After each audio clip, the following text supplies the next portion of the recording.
First thing we need to do is approve the meeting minutes. Well, first thing we need to do is get Sarah back here to take notes. I'm taking next door. The only change that needs to be made is that I spelled Dave Kevin's name wrong. Okay.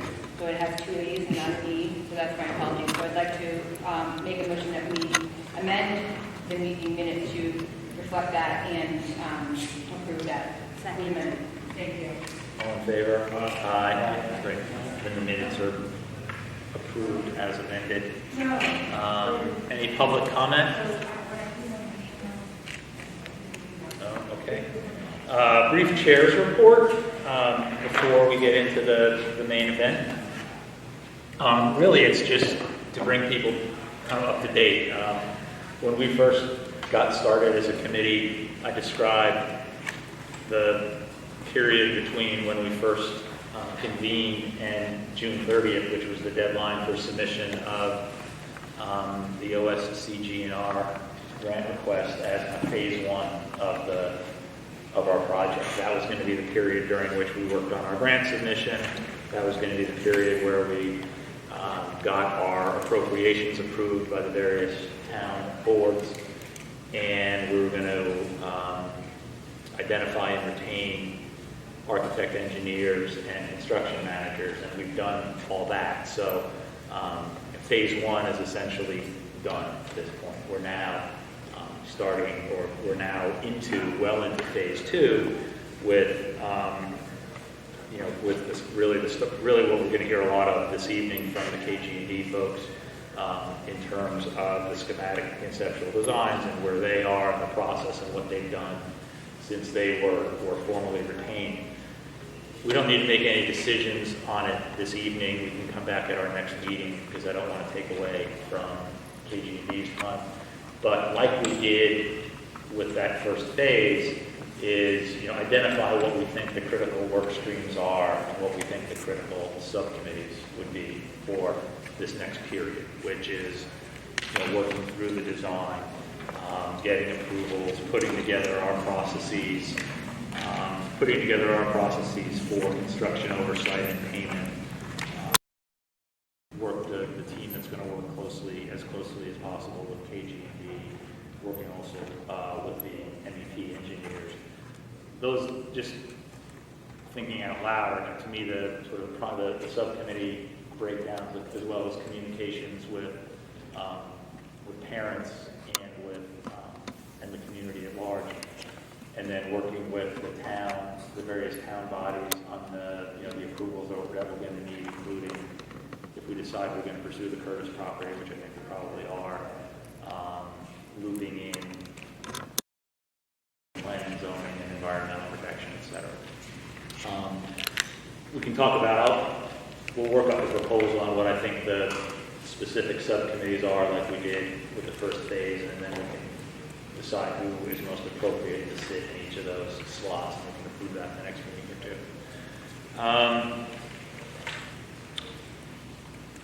And really with that, the last piece of it is, the OSCG&R grant application has been submitted. Dave Crevenzola is going to be taking the lead on liaising with the state on that, working with Dave Martin as well.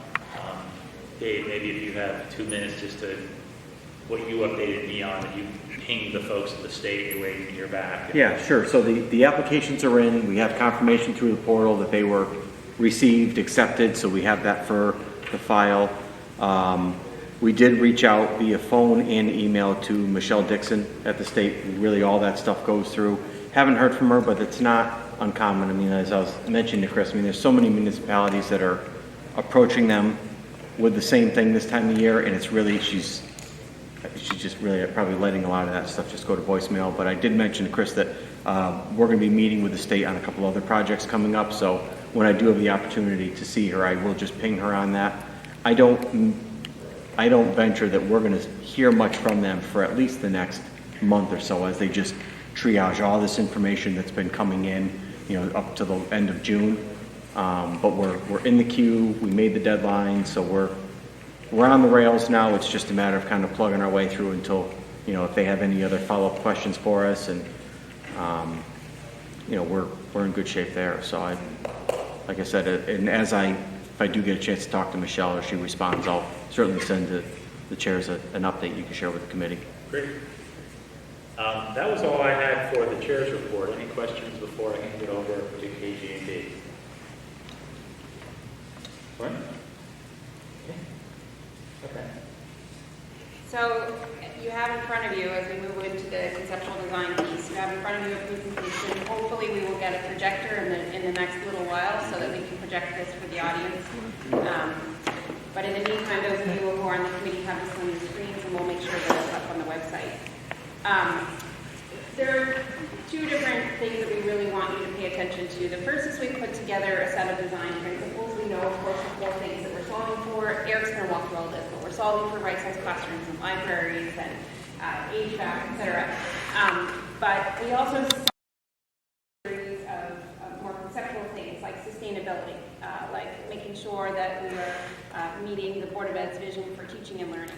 So we want to make sure that everybody is paying attention to those sort of high-level frameworks for how we're doing that design, because at the end of the day, part of defining success will be the fact that we actually did meet our high-level design concepts. So when Eric gets to that, please pay special attention, think about whether or not you're in agreement, and we can talk about that going forward. After that, a little later, Eric will talk, of course, through the conceptual designs. He has fortunately come forward with a recommendation and the reasons why. But we'll be reviewing the conceptual designs tonight, and then next week at our meeting, we'll actually vote on what direction we want to take. And with that, we'll turn it over to Eric. Thank you, Eric.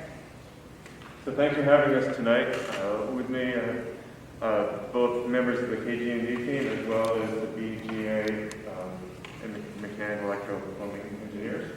So in terms of questions for the architects and questions for the engineers, we're all here to respond to any questions they have along the way. And I think that part of this whole process is about being flexible and technology. So this is a great opportunity to show how we're all flexible and use the technology that we have available. So I'm going to run through this set of slides. And the first one has to do with work done to date. So between mid-May and today, we've gone through the state grant application process for all three campuses that have been submitted. And it sounds like it's confirmed. Second is confirmation of the program, the ed specs. We've had several meetings with the district and school administrators, and we've been going through those ed specs along the way to ensure that we are following those ed specs. Third, we have received property surveys for all three campuses. We've received them both as PDFs and as CAD files now. Those are in good shape as we go along. There may be some requests from the design team to get a little bit more information, but what we've seen to date is that they're in pretty good shape. Both the architects and the engineers have been through all three buildings now doing building surveys. So we've been confirming the plan layouts and the building systems, the mechanical, electrical, and fire protection systems within the building. Can we take a 2-minute break? And I motion to recess for 2 minutes in order to set up the projector to make this easier for everyone. Thank you. Thank you. Thank you. Thank you, guys. Thank you so much. So the Motion to go back into session?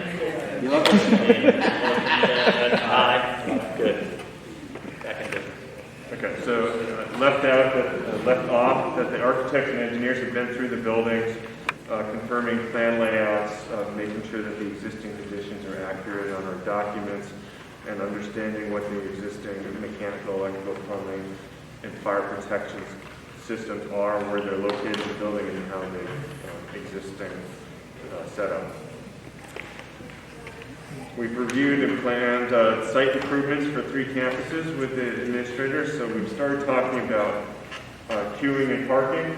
We have not received the traffic survey yet, although we started talking about additional parking spaces on each of the campuses, stormwater management at Hindley, and the courtyards on all 3 campuses. And then we started the conceptual design and development process with looking at multiple plan options for all 3 campuses. And the big issues that we're looking at include right sizing classrooms, where those rooms are located and the correct adjacencies within the building, resource rooms and other special subject spaces, and where they're most appropriate in the building as well. And then obviously we're looking for sustainable, flexible, and inspirational spaces throughout the building. And then finally, we want to make sure that as we go through this process throughout the different phases, that we have an established budget and that we're maintaining that budget along the way. And we continue to align with it. And the next is schedule. It's coming. So right now, tonight, we are going to be talking about some of the options, and by the end of next meeting, hopefully, we've approved conceptual designs for those 3 different sites. And so that's what 715 is planned for.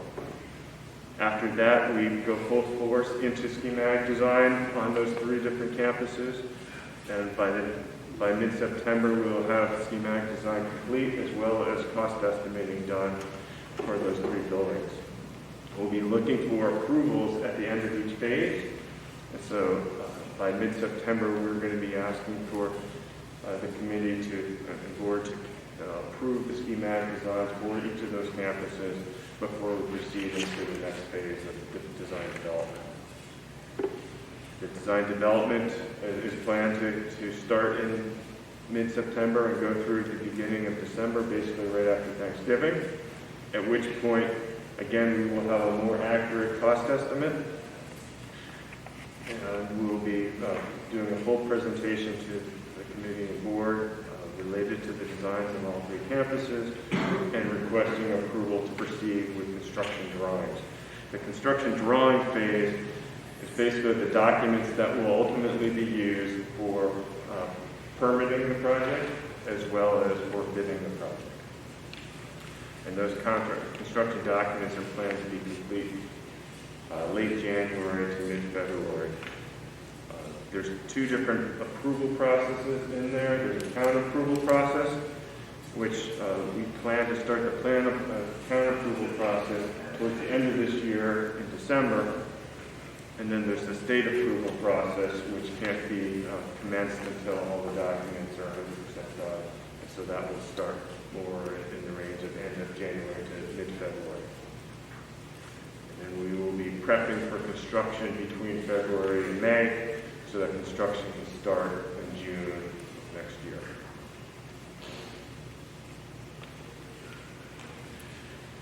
As a reminder of what our core recommendations are as an overall group to make sure that we're meeting the goals and guidelines of the tasks that are in front of us. Eliminate temporary portable classroom buildings on all 3 campuses. Renovate or reconstruct the library learning commons on all 3 campuses. Correctly size general and specific special classrooms. Upgrade outdated building systems, so that's the mechanical systems, electrical systems, and some of the building envelope, the envelope being the exterior walls and skin associated with the buildings as well as site. I guess that's the best we can do. It's kind of best, yeah. All right. Thank you. Thank you. Thank you so much. Well, we could put it right on top of me here. I don't know. What do you think? What's that? Should we put it right on here? You're fine? Yeah, we're good. As long as you can you advance the slides? Will they just advance as you advance them? I think so, yes. Okay. Design guidelines, providing inspirational places of learning. Integrate the Board of Ed's vision in terms of making sure that we're following the ed specs. Program consistency across all 3 buildings. So these buildings aren't going to be identical, and that's not really the goal here, but it is to have a consistency amongst all 3 buildings. satisfy current goals and plan for flexibility for future needs, provide a variety of learning environments and community access so that the community can use these facilities when the school is not, and then incorporate sustainable design solutions. Eric, if we go back to your first design guideline, inspirational places of learning, I think part of what you were explaining to me the other day, where that came from, is we have old schools that we're renovating. So we want to make sure that we are taking into account that these schools should still, that the kids in them don't feel like they're in just an old building that nobody paid attention to, and we just, sorry, Paul, to you, that. We still want the kids to feel like Yeah, I think that when we're done with these projects, we should all be thinking that we're not just upgrading the interior finishes and upgrading the systems, but we're creating better schools. That you go in there and there's inspirational spaces. Obviously, all three buildings, we're looking at the learning commons. These shouldn't look like your 1950s libraries anymore. When we walk into them, they should have the technology and the furniture and the feel to them. That's really something that's special, so people are really jazzed up about the finished product. And so I think that was the point of that.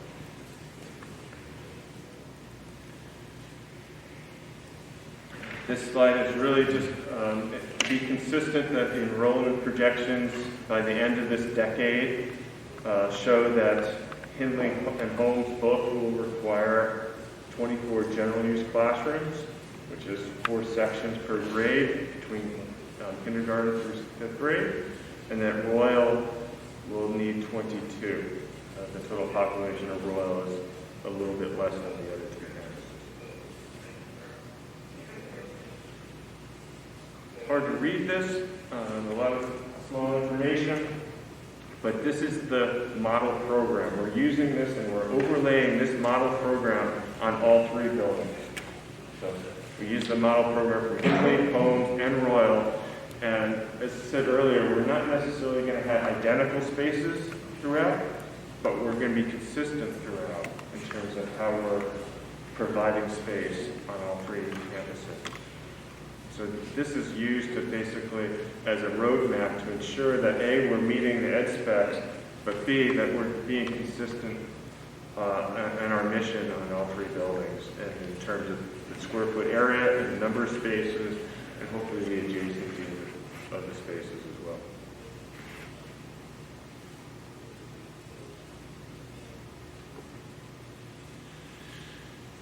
So what's the evaluation process? Because we're about to show a series of options for the different campuses or we've been going through.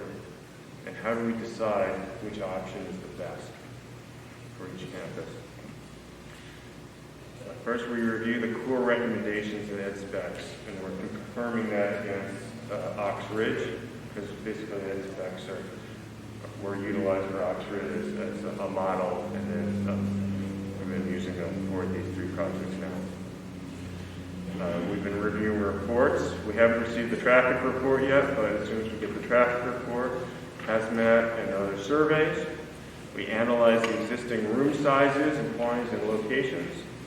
So we've been doing that through our inspections and tours of the different buildings, as well as the plans that we have to ensure that where we have undersized spaces, for example, and I would say that both at Hindley and at Royal in the original 1950s wings, those classrooms are undersized, and those are areas where we're looking to right-size spaces. Identify areas for potential new construction and other site improvements. So on each of these campuses, there's obviously multiple places where we can add to the building, put a new addition.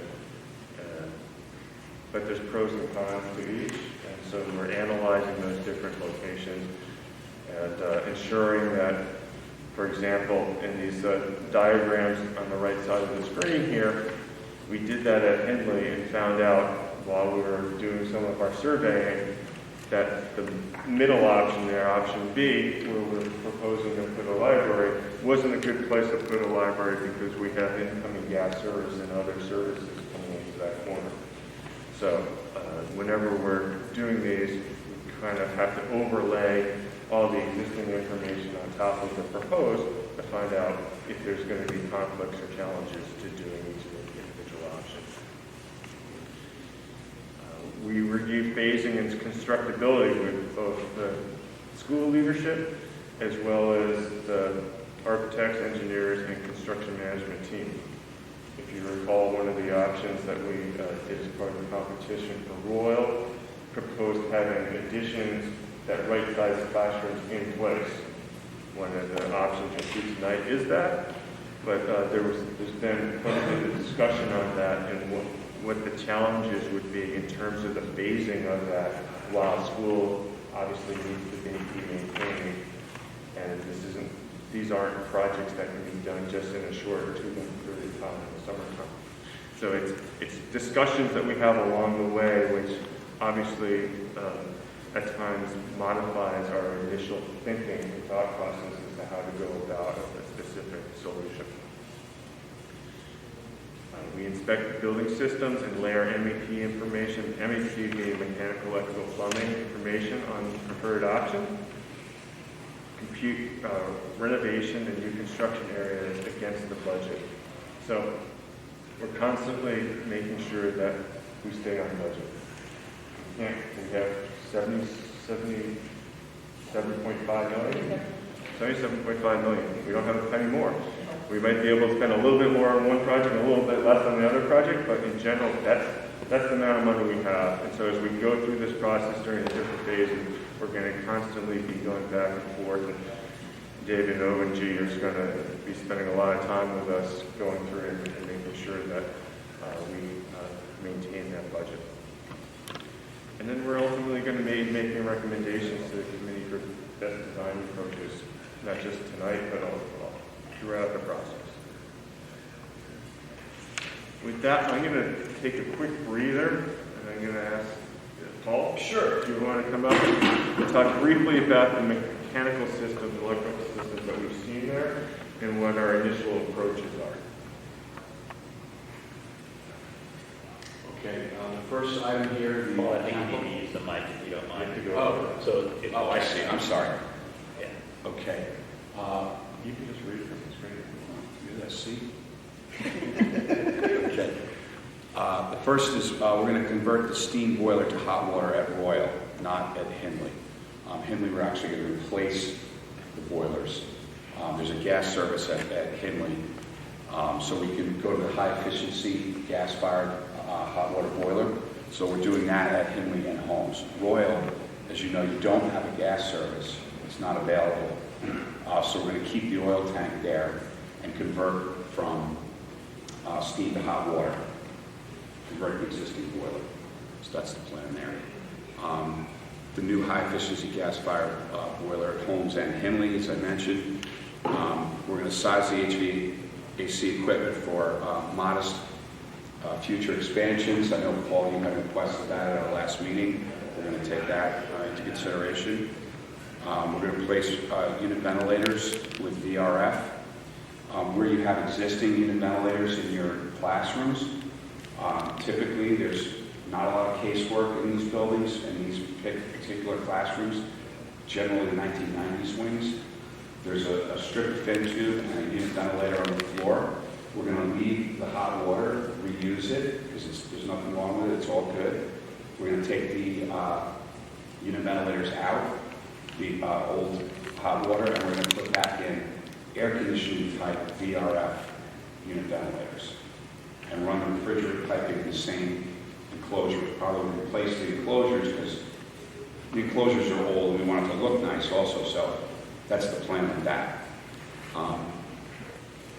And then everywhere throughout you have steam. We're going to put perimeter hot water, either in fin-tube radiation or if we have convectors, for example, in the bathroom or cabinet heaters in the vestibule, we're going to just replace it. If it's steam, replace it with hot water. The geothermal heat pump, we considered it, as you know, during the very initial stages of design, but we're not going to have balanced loads in the buildings, and it's not recommended without a balanced load, so we're not going to do geothermal. What is a balanced load? It means a balanced heating and cooling load. Throughout the course of the You're year. occupied all the time. That's the best time to do geothermal, because if you don't do it that way, you can either raise or lower the ground temperature, and your efficiency goes way down. It's almost a waste of money, basically. Electrical side. One of the scope items was to upgrade the remainder of the light fixtures to LED. Now, Vince, I know you and your team went out, and we tried to survey, but it's very difficult because the fixtures weren't replaced, just the bulbs were replaced with LED. So it was very difficult for us to find out which fixtures had already been replaced. So that's a scope item that we're going to have to talk about. I don't know if there's maybe the custodial staff can help us if maybe they remember, but we're going to need a little help with that. For your data and security and all your low voltage, right now we're planning on providing the powered pathways and then working with your system consultants to integrate what program you want into your spaces. And then because of the new air conditioning load, we're going to need to do a new electric service at every building. We'll talk about that a little bit later. Fire protection, also very simple. We're just going to modify where we're renovating. We're going to modify the sprinkler coverage that you have, and then when we put an addition in, we're going to extend it. So that's basically our plan. All right, no problem. So from this, we're going to go right into the different design options and have a discussion first on Royal, then following finally. In each case, we're starting with the preferred option. So you see at the top here, it says Royal Elementary School recommended option. Just to get everybody's bearings here, there's three different colors that we're using. Existing building that has generally no significant work plan to it, so we're not changing rooms, we're not changing configurations of those rooms, that's in gray. The purple area is renovated space, so that's existing space that's planned to be renovated, and in blue is new construction. So on the left is the first floor plan, and on the right is the second floor plan. You can see, and you will see on all these buildings, that the existing hallways throughout are purple. And that's primarily because a lot of the planned systems, the mechanical duct runs, for example, are planned to be done in those hallways. So we'll be taking down most of the ceilings and lighting in the hallway and replacing that. So when we're looking at cost estimating, for example, with David, and we're looking at light renovation in those hallways, that we're carrying a number for those purple hallways, which includes removal and replacement of the ceilings and lighting in the hallways.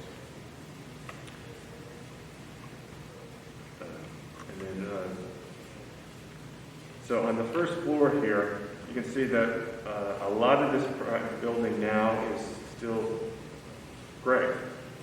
And the major part of the renovation that we're looking at on the first floor has to do with the existing special ed program spaces that are on the 1950s wing.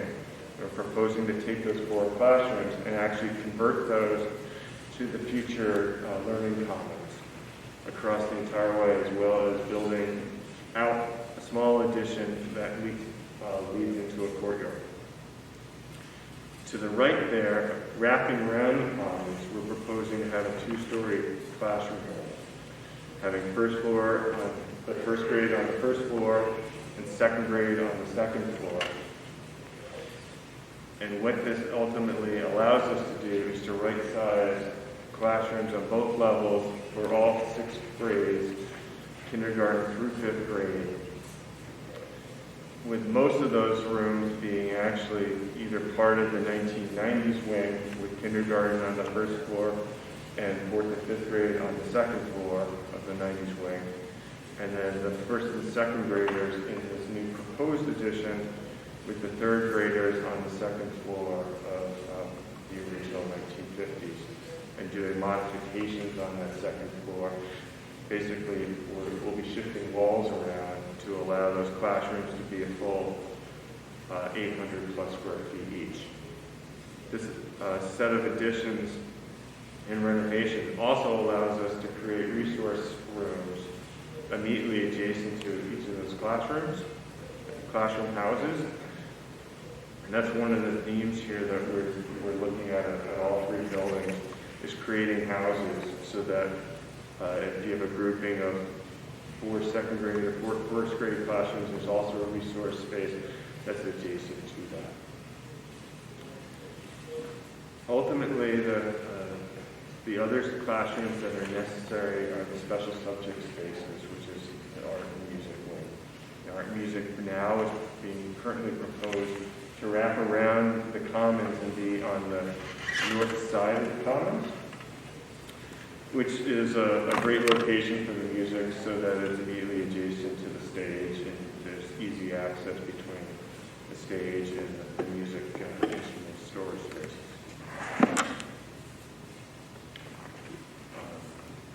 I think I'd like to pause at each one of these. If anybody has any questions, please ask them. Otherwise, I would just go straight into why there's a recommendation for adoption versus others. So later on, you're going to talk budget. Okay. Is it fair to say that your budget is always assuming the recommended version, right? In the tables that were provided? So the tables that were provided was an initial analysis. We're actually not going to talk numbers tonight. What we did do is we've had some offline conversations with David and OG related to cost of renovation versus cost of new construction. And what you saw in this last slide, and the reason why this is actually a pretty good slide to show, is everything in blue is new construction, and we have an area associated with that, overall square footage associated with that, and then we can put a square foot number with that. That's where I was trying to go. It's like as you go through the scenarios, if you can provide some level of guidance on this would cost more, and this one has less square footage, and this one has less foundation work, and that type of input I think would be helpful for us to understand if there's variability in cost between what you're showing us. Ultimately, just to start off, that we found that in all cases, in some cases there was more renovation and less new construction, in other cases more new construction, less renovation, but in all cases, generally speaking, that we felt that the costs were fairly similar for each of the options, so it didn't matter, because where we were providing more new construction, we were able to actually reduce the amount of renovation because of that. So they're comparable. So they became comparable. Okay. Any thought, we talked a lot about this conceptually, about enclosing the courtyard and making up that as additional space for whatever. At some of the other buildings, was there any discussion about that? Well, there's definitely a lot of discussion on an open courtyard versus a closed courtyard and how they can be used in different ways. But both have their sort of advantages or disadvantages. The nice thing about an open courtyard, which I'm just going to tell you. I'm just saying, I have no feeling one way or the other. I'm just curious for your thoughts on what This is an initial image there on the right of what that open courtyard would look like, what that garden space is or common space, and what the hardscape and softscape that has not been figured out. This was just kind of an initial impression. We may want something that's much more whimsical or playful in that courtyard because of the age of the kids that are part of it. Or maybe this is an area we should have more of a formality. From an educational perspective, Alan, maybe you want to pick up. I think we found that open, from your team, open or closed, there wasn't a strong preference that we had one or the other in terms of any sort of educational outcome. Yeah, I think that some of the open spaces that one of the concerns and one of the benefits of the internal was the flow. So the flow of the building here for all the kids is a big consideration. And enclosing some of these didn't actually provide that, and didn't actually provide a space that we thought was most usable for educational purposes. So you'll see that there's some don't have an enclosed, and some one of them will have an enclosed set up to a courtyard to it. I'm just curious. It is the third option that shows. Which is a wee bit what we like to have, it like a tokenique type thing right now. Yeah. Yeah. One thing about a house plan, which is very nice, is that they tend to be destinations for that grade or grade level or grade levels, so that other grades don't have to pass through that area to get to some other subject. And so your buildings today, especially Royal and Hindley, tend to be passed through, or you have classrooms along a long hallway, and you have to, other grades need to walk past those to get to special subjects. So one thing that this plan does quite well is it has destination hallways and zones for those different grade levels. So on the left there, on the bottom, that's where the kindergartners are. There's no reason for anybody else to necessarily have to I show like the you. grouping, the way you grouped it. I agree. Same thing with the first and second grade, and for fourth and fifth grade upstairs. You've been creating zones for those grade levels and creating resource space directly associated with that, so that there's some, there's a sense of community for that grade of the house. And the thought here was, by creating that sort of C shape, that you create this outdoor space, which is not an athletic space, it's more of an academic space. And so students can go out there, classes can be out there, but it's more of a quiet space as opposed to an area where you're playing with balls and hopscotch and things like that. It's really a space for education. And in the center of that education space is the learning center, learning commons, and library, which is where it is today. But today, that library takes over the entire courtyard, as opposed to being along the perimeter. What about this long hallway between commons and art and music? It's just kind of blank wall. Not ideal, right? Just kind of long, kind of vacuous corridor. This one that connects art and music. Yeah, between commons and art and music. So I'd say that this is conceptual design. I think even this evening before coming in front of you tonight, we had some discussions about this wing, because there's an existing, the incoming electrical service comes into that first grade classroom. The generator is right adjacent to that first grade classroom wing. There's a transformer that's right adjacent to that. And so I think that the general location where this art and music we feel is appropriate, how that actually volumetrically and how it actually connects, I think is something that still is going to be studied. So I think we're not necessarily asking for that in terms of approval, but the approval of the general direction.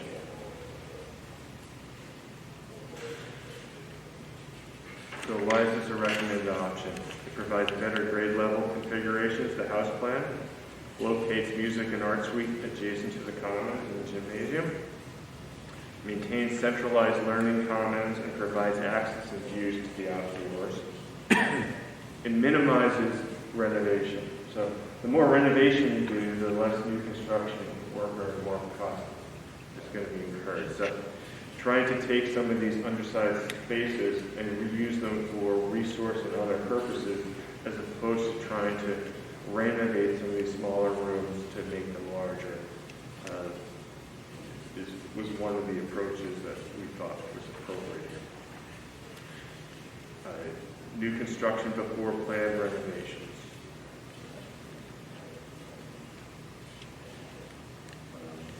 So we want to make sure that it aligns with the overall budget, and felt that this concept here was easier to phase during construction. So once again, to go back to this slide, we're going to need to take the library offline to create this classroom edition. But all the first grade classroom edition, as well as the modulars, can stay in circulation and can be utilized for some of that library purpose while you build this new construction. And then when the new construction is done, then we can turn around and we can demolish some of the classrooms that are in the back. Now I'd like to go through the two other alternative plans. And there was far more than this, but this is at least shows a couple other versions. This one was the one that was proposed as part of a competition, or right-sizing classrooms in place. We're taking 600 square foot classrooms, putting additions onto each to create 800 square foot classrooms. We're taking the commons, putting addition on that to create the library learning commons. And then ultimately, when this work was done and the renovation complete, then we could take down the first grade classroom wing and build a new performing arts and music and art suite. You can see that there's a lot of purple here because there's an awful lot of renovation. So that was, again, part of that discussion. The more renovation you have, the less new construction you're able to perform and stay within budget.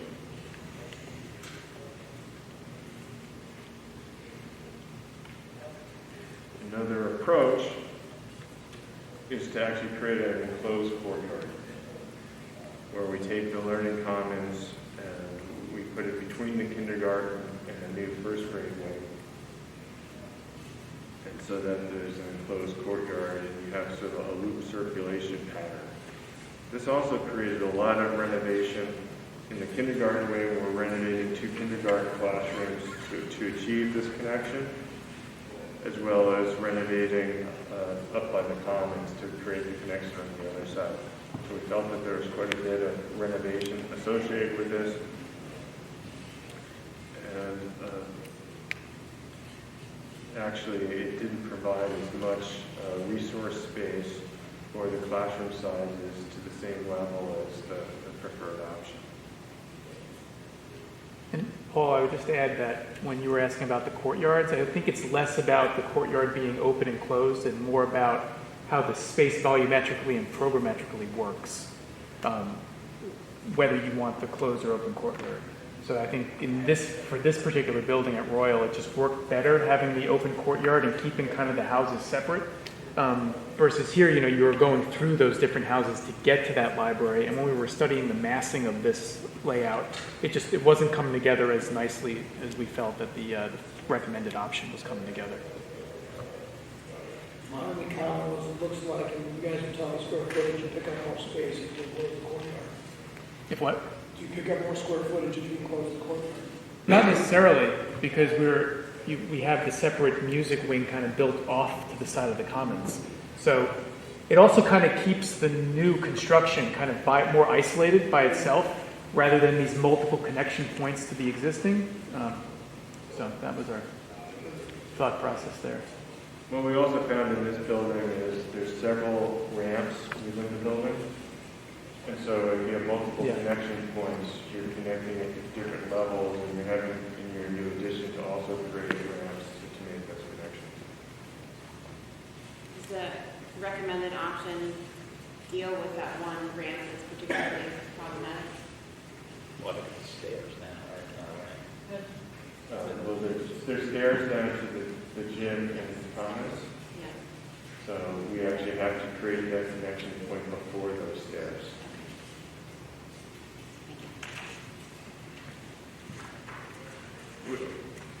Just briefly, in terms of site improvements, we looked at site improvements on all campuses.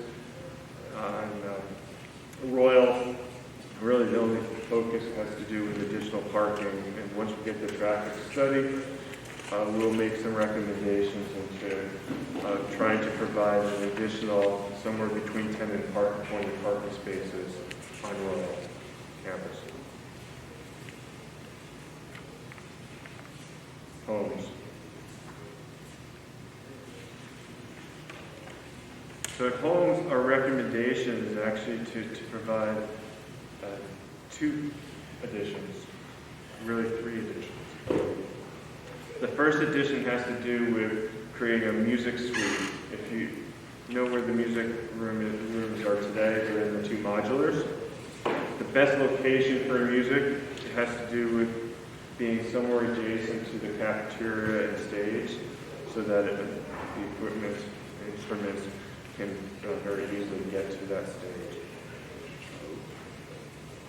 This option actually shows that we're proposing to put that addition directly behind the cafeteria and have a connecting corridor that's in front of the building, and actually would provide a new entrance and vestibule to homes.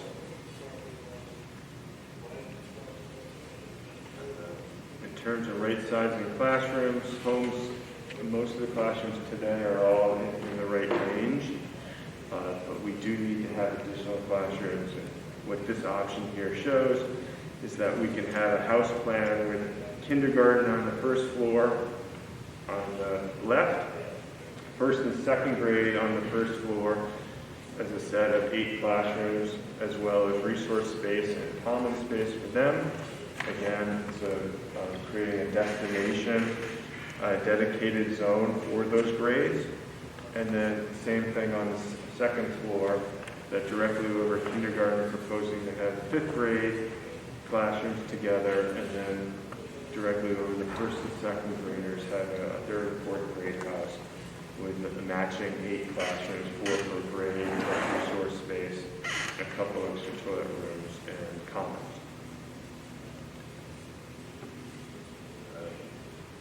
The Learning Commons is planned to be centralized, where it is today renovated in place, but also expanded. That expansion would reach out into what we were looking at originally as part of our competition, is sort of an outdoor garden space that was between the classroom houses, and creating basically from the lobby, when we turn left and look towards the library today, it's very difficult to know where the library is. It's just sort of a side door you go into it. I really want to make a much more prominent approach. Just hold on a second, I think I have a slide. Yes, I do.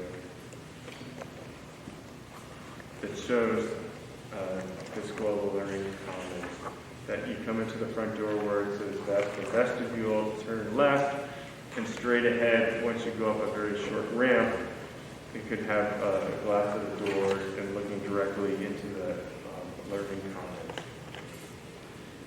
As part of this proposal, there is a planned mezzanine over where the office and book stacks are at the bottom. And that mezzanine will be used for mechanical space and possibly for some educational space, depending on what we find and how much space that we need for mechanical.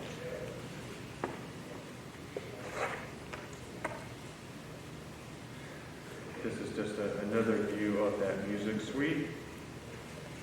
And we have a corridor that led out to the music rooms.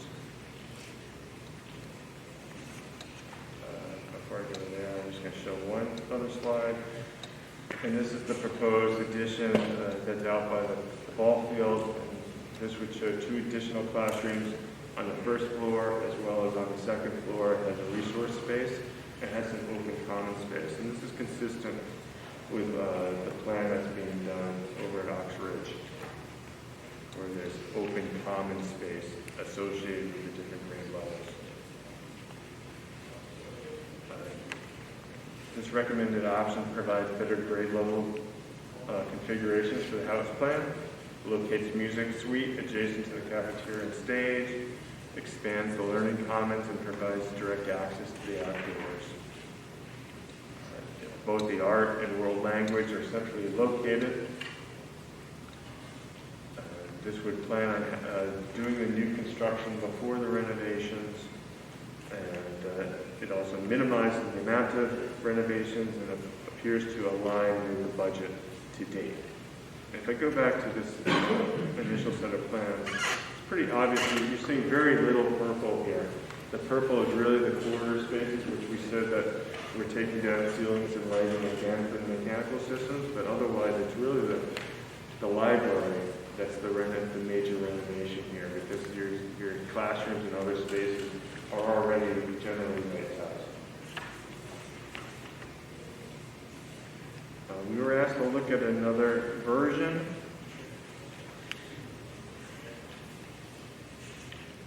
And in this case, it was really about, so if we didn't do that music edition, where else could we put those music classrooms?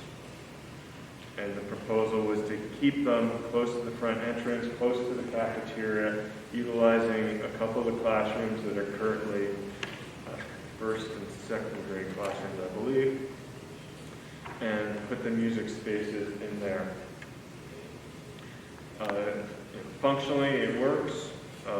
Adjacency and location-wise, they work. In terms of how it affects the first and second grade house, we've modified the addition here, so instead of 2 classrooms, as a 2-classroom addition, it's a 3-classroom addition per level. This provides 7 classrooms on the first floor. The 8th classroom for first grade would be over by the kindergarten space, so that we don't have a perfect grade level configuration in this option. And then on the second floor, there's actually 9 classrooms, so that the world language is part of that 3rd and 4th grade house.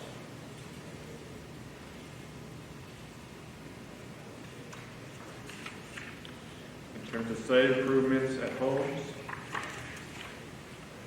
the development of the Curtis property for additional parking will depend on the traffic study, which is again in progress. Expectation is that we're going to be looking for probably an additional 20 parking spaces on this campus, and utilizing the Curtis property is probably the best location to place that additional set of parking spaces. So we may also, if we are proceeding with that proposal where the music is behind the cafeteria, that takes over a little bit of the wooded property just to the north of the cafeteria, and that would be utilized as part of our addition space. Some questions on that? Yeah.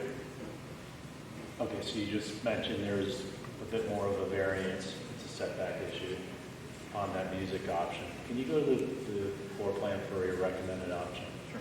Just seems corridor heavy, and a lot of square footage, gross square footage being constructed for corridor space to accommodate access to that music wing, whereas you compare it to option 2, there's really no new corridors introduced. It really seems like the only drawback for option 2 would be your non-clustering by grade level.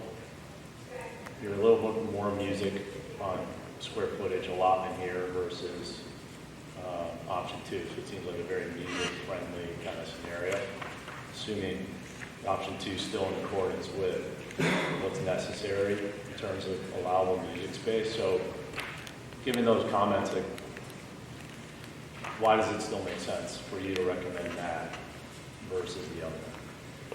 So utilizing the 2 classrooms is really minimum. Those 2 classrooms are about 800 square feet each. The ed specs request, I believe it's 900 square feet for the music room. And there's a 400 square foot instrument storage room and a 400 square foot instrument space, and then there's another 200 square feet for music storage. So that 1,600 square feet of space that is shown in that option is really a little light. It really should be more in the range of 1,800, 1,900 square feet. They're acceptable rooms. It's not a great solution in terms of there's classrooms adjacent to that, so we really would be looking at how to acoustically separate those music spaces from the adjacent classrooms so that those adjacent first and second grade classrooms aren't affected by the noise recorders and sirens. What about that big exterior corridor? Seem efficient to you? We did look at it a couple different ways. We looked at it about, walking through, using the cafeteria as a pass-through space, as opposed to creating the corridor. But the effect in terms of renovating the stage and modifying the stage accordingly, that it seemed like we were maybe spending a lot of money altering the existing cafeteria and then asking people to walk through the cafeteria to get to the music space, which could be disruptive to the use of the cafeteria as well. So the best solution we saw was to create that hallway that looped around. Yes, it is additional square footage. I believe it's something in the range of about 800 square feet of space.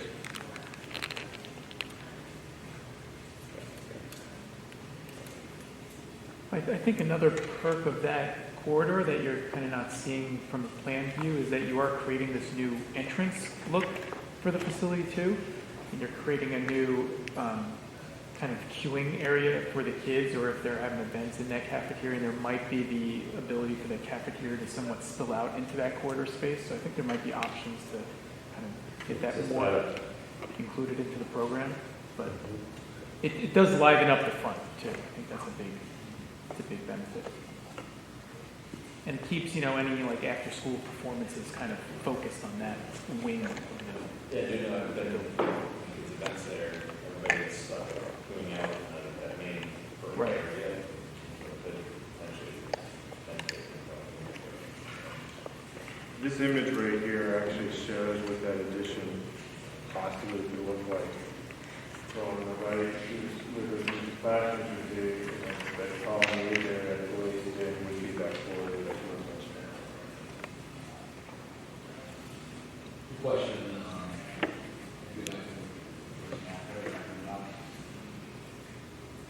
I think the principal here, Paul, like you mentioned, small concern about if you have kids that are sitting standing, playing, right in front of the mountains, and your staff there, they wouldn't have line of sight with their kids on the other side, right, of the first and second grade house, and just, safety concerns around that, and just, like a staff issue, something new.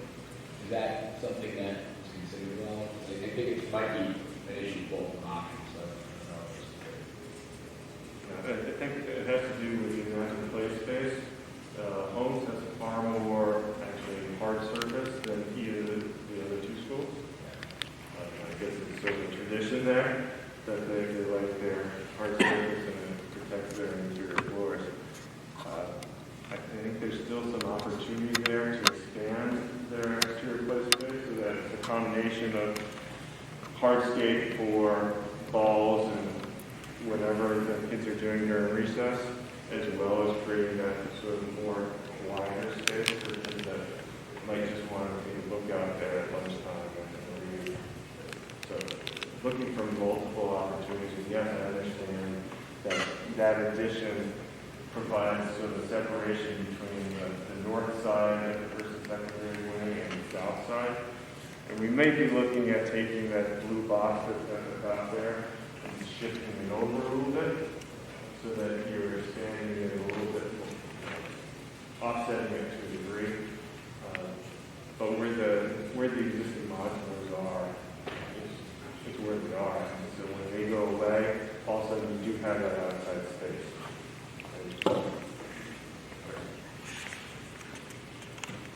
Travis, anything else on that? It looks to me like from a community access perspective, they're similar. Is that accurate? Yeah, this one, obviously, we just tried to shift it over a little bit to address that. We could look at that on the analysis as well, as just shifting that addition over to create a little bit more space on the left side and on the right side. then you're going to redesign outside areas so that you don't have this issue. We haven't had that discussion with them, but I think that's a really important one, is how are we going to use these outside spaces?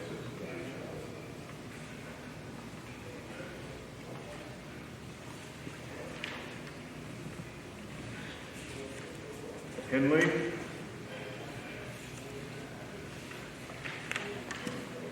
The proposal at Hindley is to take all the existing classrooms that are undersized and right-size them, and to tear down the existing library that's in front of the building, reopen that as a secondary way in and out of the building when kids are showing up and leaving, and then creating a hallway directly opposite that creates this new one-story addition which wraps around and connects to the second grade house on the far right there, and puts all the special subjects in that area between the learning commons, world language, art, and music, all being utilized by all grades having the opportunity to take advantage of the new addition.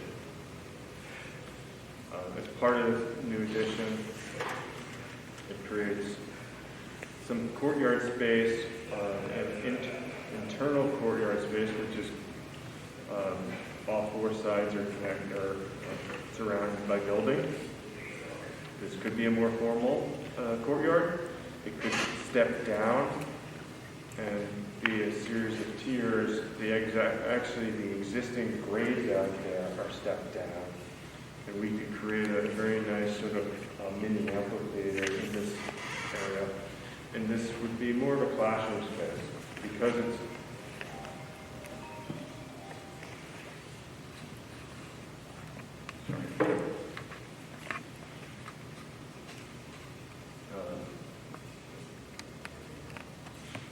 so that's a mini courtyard, a courtyard space which could be for more formal gatherings, and then off of where the Global Learning Commons and off of the art and music suites, that we could have more informal outdoor spaces. You can see to the left of the Learning Commons there could be a patio there. It could be directly associated with the library.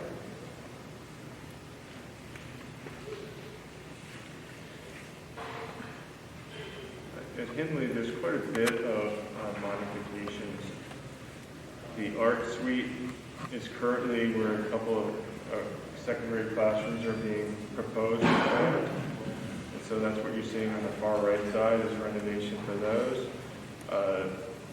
The first grade classroom as well as the resource spaces at the end of the hall are also part of the special ed program. But once again, we're trying to create houses here. And so at the right end of the first floor would be for first and second grade. Your kindergarten, which is on the left end of the first floor, those rooms are great. They're in good shape. They're nicely located.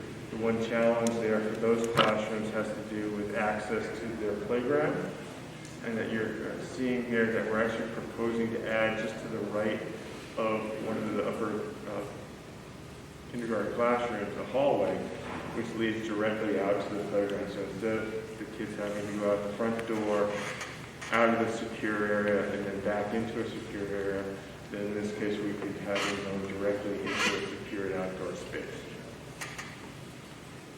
You see that in this plan also in the middle, there's an abundance of resource spaces, and those will be better defined as we get deeper into the plan.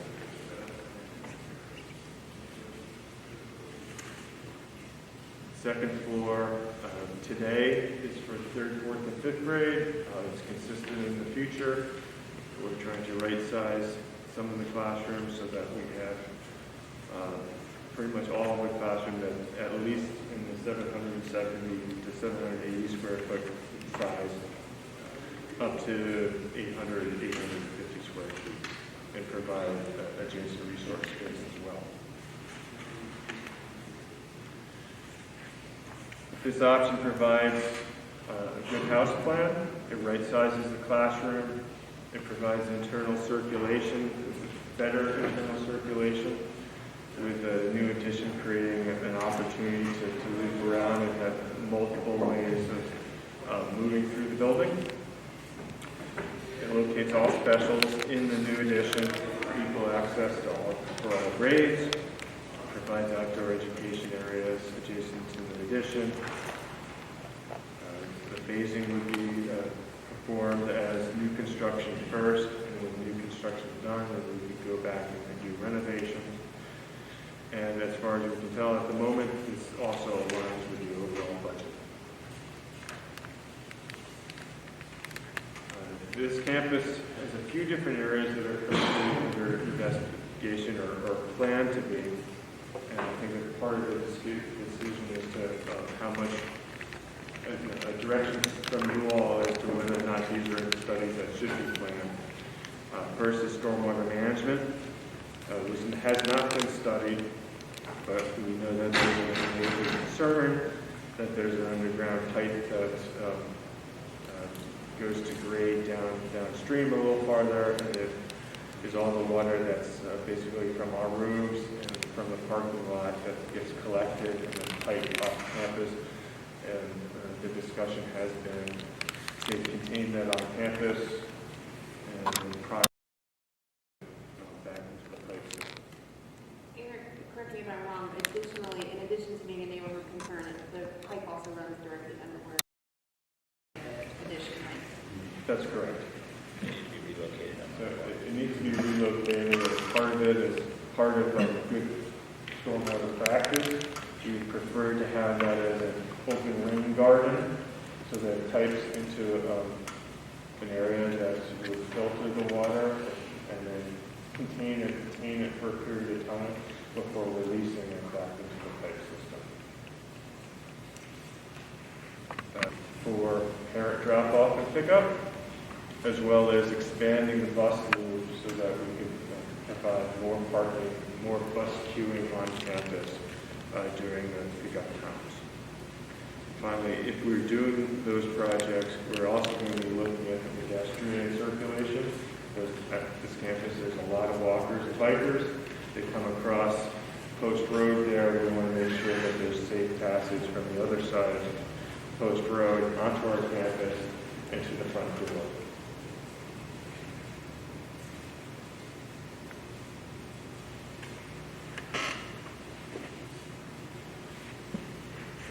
Just have a quick question on the floor plan. Just on that staircase, back through the corridor, so it kind of impedes the racetrack a little bit, but do you feel like you can just have the doors open and it'll be free flowing? Talking about the southeast corner. You see the staircase in the southeast, yeah. I'm just looking at it as a racetrack flow, corridor flow, and you've got saying comfort in that staircase. That's there, yes. Yeah, I mean, does that concern you at all, or do you just, is it? We've been looking at it. I don't think so at the moment. We're going to end up having to have doors on both sides that probably are hold open, Yeah. so that people can pass through there. But in the case of an emergency, they would shut down. Okay. And I think you can see there, proposing to add an exit set of doors directly to the outside from that staircase. And so it's hard to see. It looks like it's a little washed out.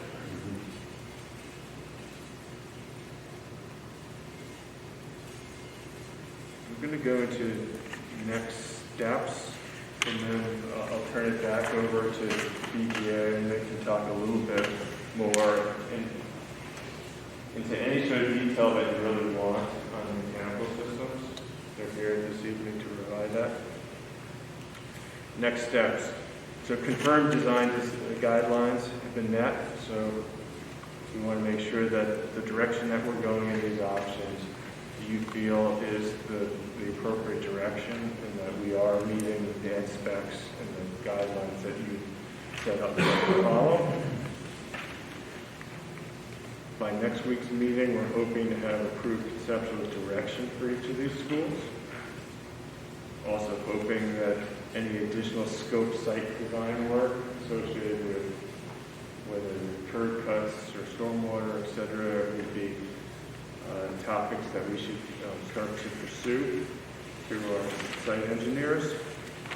And next week's meeting, we want to spend a little bit more time on sustainable design, both site and building topics and concepts, so that we are all on the same page, and so the level of sustainability of each of these buildings should be trying to meet. Just before you move on the the additional scope site design work, my recollection was from the meeting we had back in June when we had the various engineers in the room. We had Ty and Bond and the civil engineers. Before we can approve it, weren't they, my recollection was they were going to come back to us with proposals on what the process was going to be and the time and what it might cost. I mean, because right now I think the only thing we can approve is like, gee, seems like a good idea. So they were supposed to be providing me by the end of today, actually some proposals. So Okay. I'll see if those are in my inbox and we can talk within the next day or so. Okay, good. So one thing I think there was discussion, maybe there was discussion of another entrance point, is that we're waiting on the traffic study to unlock that?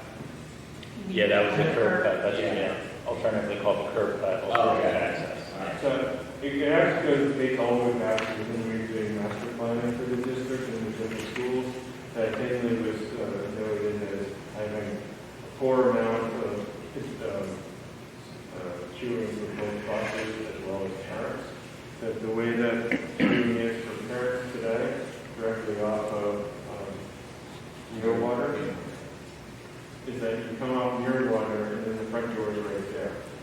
You want to be able to have as long a loop as possible before the front door so that parents can shoot on campus. Today, when you're out there getting pickup, a lot of parents actually park on Post Road and have their kids walk out to Post Road and pick them up because they can't get on campus. It's a lot faster for them to get the kids home out there. So it's really not a tremendously safe situation that we have that we'd like to correct so that kids are being picked up on campus and then traffic is on our campus as opposed to on adjacent streets.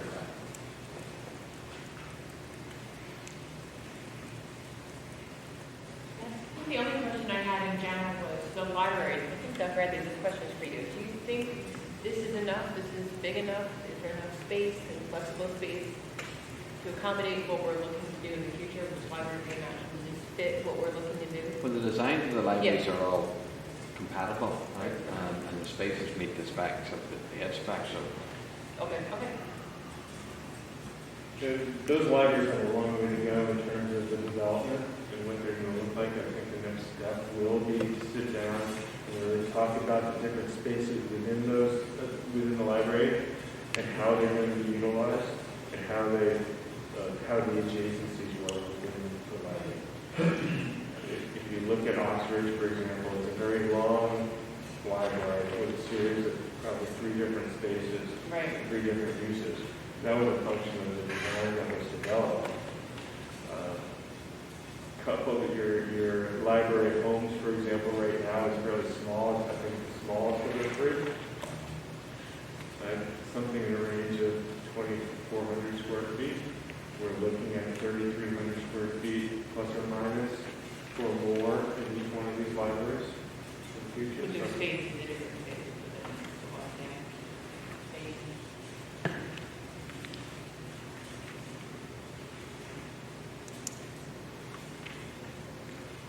Would you like to hear some more about the mechanical systems and how that's being developed? Paul, do you want to do that offline? Offline?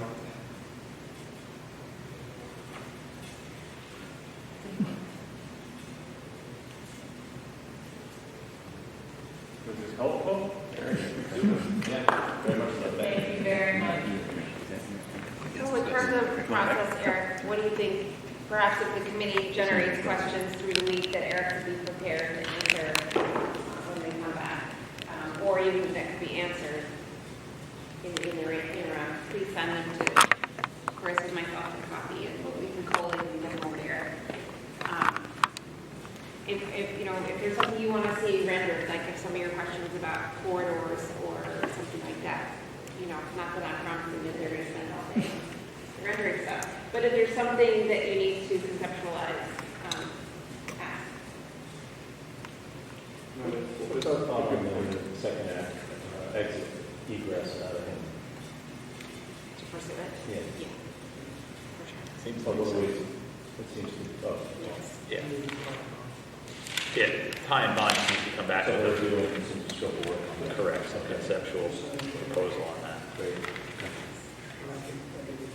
They need to finish it. They're also, I mean, they are the people who are doing the traffic study, so they need to finish the traffic study, then take what they have from the traffic study and kind of develop a schematic, and they tell us, apparently what it means is there's a state, Office of the State Traffic Administrative Agency, and you also need to get town approval. But they're going to come back to us with a specific proposal on what the timing and cost and process would be. KG&D has been, you touch on it maybe, you guys have taken pen and paper to the site plan and looked at sort of how that, as I mentioned, how that would affect the building. That's where we think about, you know, how the pavement would be constructed, et cetera, because I do believe that based on what administration has described and based on what you all have observed, there is a belief. And it would be favorable. Yes. Just one thing, if I add, I mean, if you remember from Rock's Ridge, the process with Ulster too, is just that the only concern is just how quickly we can start that process Right. with the Office of State, because OSCGR, who will eventually grant us permission to bid the job, needs that letter in hand from OSTA before they say okay.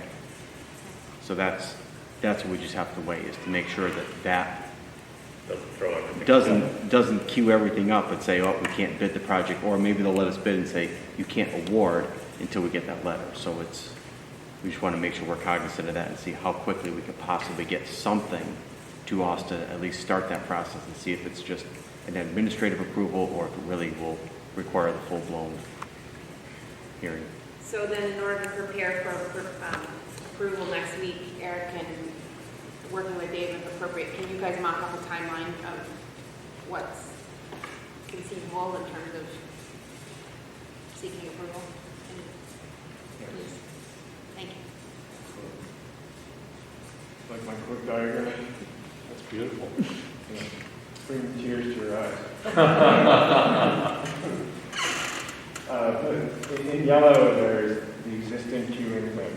And in red, if we create a new connection point there off the Post Road, you're looking at 2 to 3 times the amount of queuing that we have existing. So we're really, again, trying to get people off of the streets and onto our property, both buses and the trains.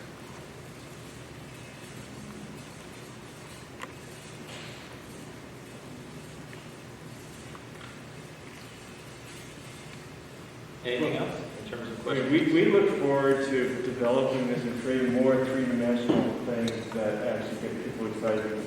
Plans obviously are a little bit underwhelming at times, and it's really getting past which directions we move this way or that way. Once we come up with a plan, it's really taking that to the next level. And again, working with David on a regular basis here to make sure that we're staying in that same price range that we need to do. And working with these guys, because those systems and how we do those systems will significantly affect ultimately how much existing work we have to do in an individual classroom, for example. We don't have to tear apart walls to do mechanical systems. We're saving that money and we spend it on more important things, like technology and furniture, wonderful things like that. Great. Thank you guys very, very much. Anything else from anybody? We get a motion to adjourn then? Do you want to discuss any of the dates? Is it Yes. the, January. okay, which was, did you get a consent, we have a The consensus? consensus was that Wednesday evening at 6 would be the best time. I know that it's not going to fit everybody's needs perfectly, but it is the best night. And timing-wise, it will be, well, I think will be to fit everybody's schedule perfectly. We have discussed having one meeting on in person and one meeting virtually to accommodate those folks that especially on, you know, with the architects and trying to figure out, you know, to make it easier for them, but also for the people. So we're going to have one with the flexibility to make the in-person one remote and vice versa. Have both remote or both in person. Yeah. Right now, we don't have any other meeting dates on the calendar. So there are no meeting dates in the calendar right now. But we need to set regular We need meetings. to for set regular July. meeting dates. Right now, any meetings under 30 days are considered supplementary, which is fine. You just can't change the agenda that evening. It's fine. After the 30-day period, they're considered regular meetings. It's not a problem, but we do need to figure out when our next meeting is. If it's next week, that's fine. I think we should, just to keep this process rolling Yep. for Jill and what she wants to, we want to accomplish, it probably makes sense to do next Wednesday at 6. That works. And then one more in July. Is that, do you think it makes sense to do, is there time to do one more in July? Is it 26th? 27th? Yeah. The 27th, yeah. So we would take off the week of the 20th. We would not have a meeting the week of the 20th. We would meet again the week of the 27th. So or about 27th. Does that work for the group? Yep. Do we need to approve that as a formal matter? We can do it virtually Yes. if people, Yep. we do or we don't. We do not need to. Okay. Okay. So is next week virtual or in person? Up to you guys. What would you prefer for this? In person, I recommend this. Okay. Sorry. I'll figure Does out. that work for you guys? I just have to confirm a couple things, but we could talk about whether or not my presence is necessary anyways if you're, so. Okay. We'll figure out. Okay. You want to just take it with you and keep Thank it? you so You much. want to just take it with you and keep it in your car? No, it's Dr. Evans. No, I'm okay. Can we get a motion to adjourn? Motion by Jameson, second. David, all in favor? Aye. Thank you, everybody.